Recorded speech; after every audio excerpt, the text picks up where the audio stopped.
Amar putusan mengadili dalam eksepsi, menolak eksepsi termohon dan eksepsi pihak terkait untuk seluruhnya. Dalam pokok permohonan, 1. Mengabulkan permohonan pemohon untuk sebagian. 2. Menyatakan batal keputusan Komisi Pemilihan Umum Kabupaten Serang nomor 2028 tahun 2024 tentang penetapan hasil pemilihan Bupati dan Wakil Bupati Serang tahun 2024 bertanggal 4 Desember 2024.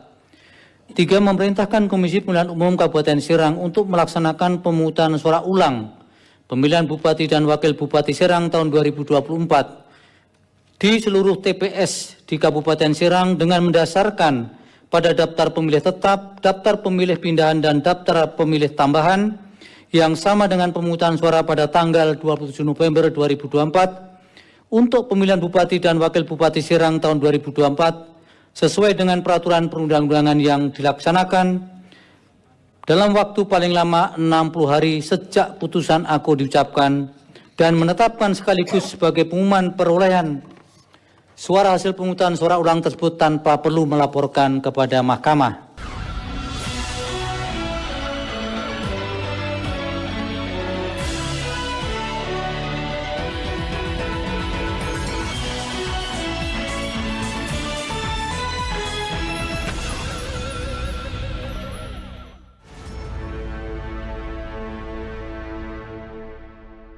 Halo, Assalamualaikum warahmatullahi wabarakatuh. Saya Hersbun Arif dari Forum News Network. Apa kabar? Semoga selalu dalam keadaan sehat walafiat dan tetap semangat.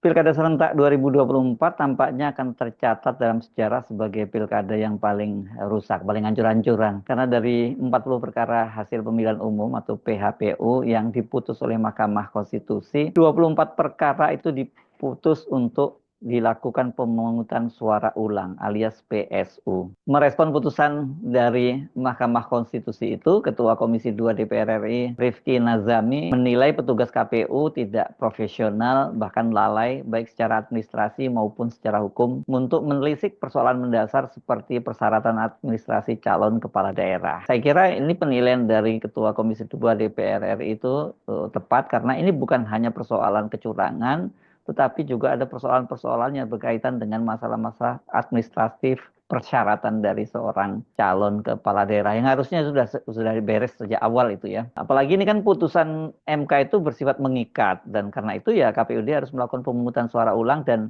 ini katanya bebannya biayanya dibebankan kepada APBD masing-masing daerah. Namun kata Ketua Komisi 2 DPR RI, bila terdapat kekurangan anggaran dapat meminta bantuan dari APBN. Hanya saja dalam situasi pemerintahan yang seperti sekarang melakukan penghematan anggaran, maka pelaksanaan pemungutan suara ulang karena KPUD tidak profesional dan lalai tentu sangat disayangkan. Nggak kecil loh ya untuk pilkada ulang itu. Sebagai gambaran ya, ini untuk pilkada di Semarang. Ini semua datanya tahun 2024. Di Semarang Jateng itu biayanya mencapai 57 miliar. Sementara biaya pilkada di kota Jayapura, Papua mencapai 97 miliar. Tentu masing-masing daerah biaya pilkadanya itu berbeda tergantung jumlah TPS, dan jumlah TPS dikaitkan dengan jumlah daftar pemilih tetapnya, juga ini soal distribusi ya. Apakah kalau di perkotaan saya kira mungkin nggak terlalu mahal, tapi kalau untuk daerah-daerah yang terpencil distribusinya bahkan sampai pengamanannya itu sangat sangat mahal gitu ya. Apalagi ini kalau dikalikan sampai 24 daerah ya yang melakukan pemungutan suara ulang. Pada pilkada serentak tahun 2024 ini Mahkamah Konstitusi menerima 310 permohonan PHPU. Perselisihan hasil pemilihan umum. Dari putusan tersebut, 227 perkara dinyatakan tidak dapat diterima, 29 perkara ditarik kembali, 8 perkara dinyatakan gugur, dan 6 perkara diputuskan itu bukan kewenangan dari Mahkamah Konstitusi.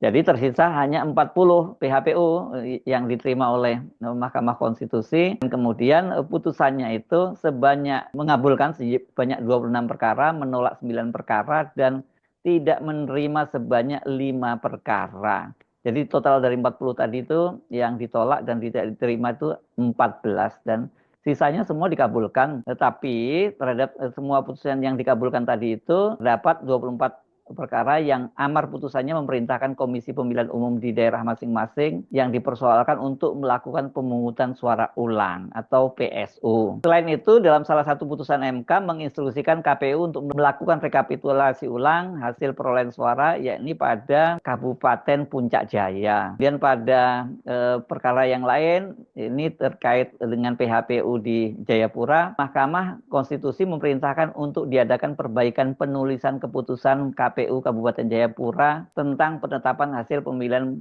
Bupati dan Wakil Bupati Kabupaten Jayapura tahun 2024. Jadi nggak harus dilakukan pemungutan suara ulang. Penyebab gugatan yang kemudian berbuntut pada pemilihan suara ulang ini cukup beragam. Untuk Kabupaten Serang, Banten misalnya, PSU itu dilakukan karena Hakim Mahkamah Konstitusi mendapatkan bukti yang cukup kuat kemenangan Ratu Zakiah, ini istri Menteri Desa dan Daerah Tertinggal, Yandri Susanto itu bisa menang telak karena cawe-cawe suaminya dengan melakukan mobilisasi para kepala desa yang secara struktur ya berada di bawah Kementerian Desa yang menterinya adalah Yandri. Kemudian juga ini ditemukan ABDESI atau Asosiasi Pemerintahan Desa di Tangerang itu misalnya melakukan deklarasi dukungan terhadap Zakiah ini. Itulah kemudian kenapa diputuskan kendati Zakiah itu menang telak terhadap lawannya karena hanya diikuti oleh 2 pasangan. Ya, tapi ini harus dilakukan pemungutan suara ulang. Tinggal dibuktikan kalau tanpa ada cawe-cawe dari suaminya yang Pak Menteri, apa bisa menang atau tidak. Ya, ini jadi tantangan ya. Dalam kasus di Palopo, Sulsel, kandidat yang memperoleh suara terbanyak dan ditetapkan jadi pemenang terbukti menggunakan ijazah palsu. Sebenarnya ini kasusnya sudah sejak awal ditangani dan kemudian dinyatakan sudah ada jadi tersangkanya, tapi ternyata kemudian pilkadanya tetap berlanjut dan kemudian digugat karena terbukti memang menggunakan ijazah palsu ya. Akhirnya ini didiskualifikasi ya pemenangnya itu dan kemudian dilakukan pemungutan suara ulang. Di Mahakam Hulu, Kalimantan Timur, misalnya Mahkamah Konstitusi memerintahkan pemungutan suara ulang, pemilihan Bupati dan Wakil Bupati, tanpa diikuti oleh pasangan calon nomor urut 3, yaitu Owena Mayangsari dan Stanislaw Liah. Dalam pertimbangan hukum yang dibacakan oleh Wakil Ketua Mahkamah Konstitusi Saldi Isra, Mahkamah berpendapat bahwa telah terjadi pelanggaran yang bersifat terstruktur, sistematis, dan masif atau TSM. Karena ini yang mengajukan gugatan bisa menunjukkan sejumlah bukti bahwa adanya kontrak politik yang menjanjikan sejumlah uang di seluruh kecamatan di Kabupaten Mahakam Hulu. Ini banyak banget duitnya ya. Dan ini dokumennya ditemukan yang ditandatangani oleh Ketua RT dan pasangan calon nomor urut 3 selaku pihak terkait. Bahkan Mahkamah juga menemukan fakta bahwa terdapat 28 ketua RT dan 18 desa di Kabupaten Mahakam Hulu yang telah menandatangani kontrak politik. Mahkamah Konstitusi juga memerintahkan KPU Gorontalo Utara melakukan pemungutan suara ulang PSU setelah calon Bupati Ridwan Yasin diputuskan didiskualifikasi dari pemilihan Bupati Gorontalo Utara karena berstatus terpidana. Ya bayangkan orang masih terpidana bisa mengikuti pilkada nih. KPU itu menyatakan mereka akan melaksanakan itu tapi menunjuk petunjuk teknis dari pusat untuk pemungutan suara ulang. Ini sesuai dengan amar putusan dari Hakim di Mahkamah Konstitusi. Maka itu diperintahkan PSU ulang itu digelar PSU atau pemungutan suara ulang itu digelar dalam waktu 60 hari. Menyatakan diskualifikasi Ridwan Yasin sebagai calon bupati dalam pemilihan bupati dan wakil bupati Gorontalo Utara tahun 2024. Ini banyak lagi yang masih yang lainnya ya karena totalnya tadi 24 semuanya ya. Menyikapi banyaknya pemungutan suara ulang yang dilakukan di 24 kabupaten dan kota tadi, Komisi 2 DPR akan memanggil KPU Pusat untuk melakukan evaluasi terkait dengan keberadaan penyelenggara pemilu yang dalam banyak putusan MK didapati ada ketidakprofesionalan, kecerobohan, dan kesalahan dalam menerapkan hukum. Komisi 2 akan sangat serius melakukan evaluasi. Itu kata Ketua Komisi 2 DPR RI. Sementara Komisi Pemilihan Umum bahwa mereka menyatakan mereka akan lebih selektif untuk proses pendaftaran pasangan calon dalam hal karena terjadi tadi itu ya pemungutan suara ulang di PSU di 24 daerah tadi. Jangan sampai terjadi lagi ya hal semacam itu. Kepala Divisi Teknis KPU RI Idam Holik menyatakan bahwa sebenarnya mereka itu sudah melakukan prosedur itu secara profesional. Karena katanya posisi KPU itu posisinya dalam hanya penerimaan pendaftar itu fungsinya hanya administratif. Dengan fungsi yang terbatas itu KPU mengaku jadi tidak punya banyak ruang untuk bertindak. Dalam contoh misalnya kasus ketika formulir atau dokumen sebagai syarat pencalonan sudah tidak berlaku lagi. Kalau hanya teledor, lalai, saya kira sih lumayan ya. Ini kan faktor yang ketidaksengajaan, walaupun itu tetap tidak profesional.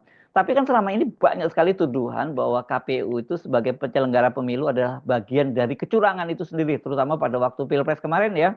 Tapi PSU di 24 daerah itu memang bisa jadi bukti yang tidak terbantahkan. KPU, terutama KPUD, banyak yang tidak profesional. Dan ini pasti ada kaitannya dengan perekrutan yang serampangan. Karena sudah menjadi rahasia, mereka itu bisa menjadi anggota KPU mulai dari daerah sampai pusat, terutama pusat itu kan ya.